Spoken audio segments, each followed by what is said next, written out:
पुणे में एक luxury car की टक्कर से 2 लोगों की मौत के मामले में पुलिस का बड़ा बयान सामने आया है। पुलिस ने कहा है कि उसकी अब तक की जांच के मुताबिक वही लड़का गाड़ी चला रहा था जिसे नाबालिग बताया गया है।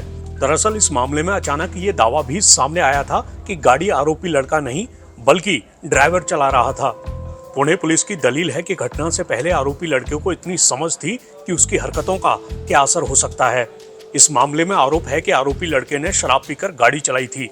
कुल मिलाकर अब आगे पुलिस की कोशिश ये साबित करने की हो सकती है कि इस लड़के को इतनी समझ थी कि शराब पीने और तेज रफ्तार के साथ गाड़ी चलाने से लोगों की जानें जा सकती हैं। पुलिस ने कहा है कि उसका केस ब्लड रिपोर्ट के ऊपर ही टिका हुआ नहीं है, उसके पास और भी सबूत हैं।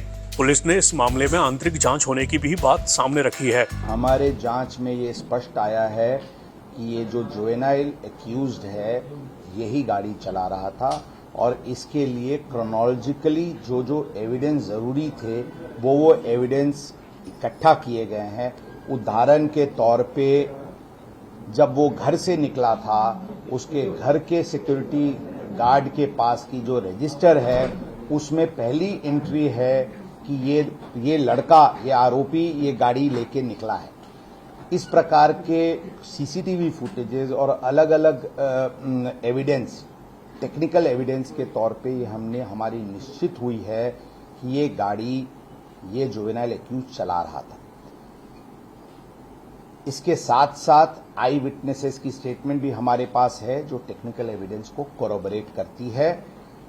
इसमें हमने बताया कि इस प्रकार की कुछ अटेम्प्ट घटना होने के कुछ घंटों में करने का प्रयत्न किया गया था कि इसमें ड्राइवर, ये एडल्ट ड्राइवर ये गाड़ी चला रहा था और ये आरोपी ये गाड़ी नहीं चला रहा था। इस तरह की बात सामने आ रही है। इसकी हम पूरी तरीके से तहकीकात करके जो भी इस प्रकार का प्रयत्न किया उसके विरुद्ध 201 आईपीसी एविडेंस डिस्ट्रक्शन के तहत कार्रवाई की जाएगी। इंटरनल इंक्वायरी में कुछ लैप्सेस लोकल पुलिस स्टेशन के अधिकारी के बारे में आई है, उनके विरुद्ध जल्दी से जल्दी सख्त कार्रवाई की जाएगी। ब्लड सैंपल्स, शुरू में एक ब्लड सैंपल ससून हॉस्पिटल में नियम के अनुसार हुआ था जिसको जो कि सुबह आरोपी को 9 के आसपास ससून हॉस्पिटल में गुना दाखिल होने के बाद भेजा गया था। वो गुना दाखिल होने के बाद ब्लड सैंपलिंग ली गई थी। इसमें चूंकि ये सेंसिटिव केस था, as a matter of abundant precaution blood sample बदली तो नहीं गई।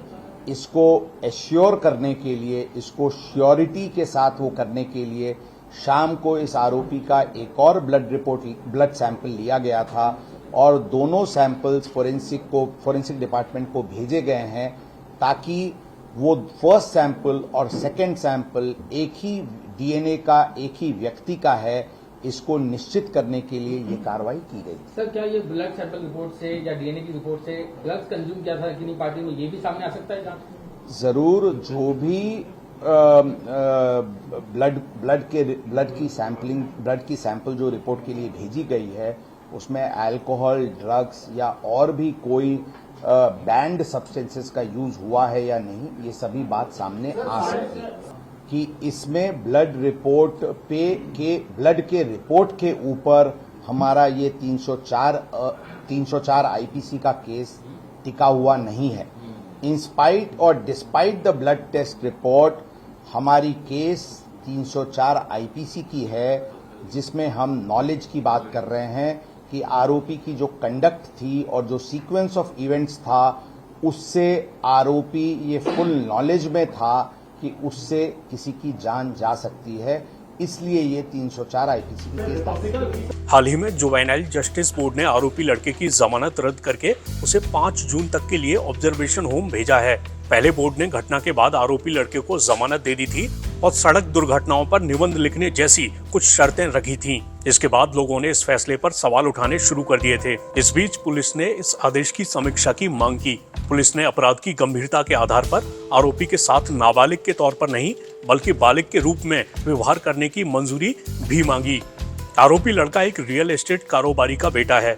पुलिस ने मामले में किशोर न्याय अधिनियम के तहत केस दर्ज करके आरोपी लड़के के पिता के खिलाफ भी कार्रवाई की है। इस मामले में मृतकों की पहचान अनीश अवधिया और अश्विनी कोष्टा के रूप में हुई है। ये दोनों मध्य प्रदेश के रहने वाले थे और पुणे में काम करते थे।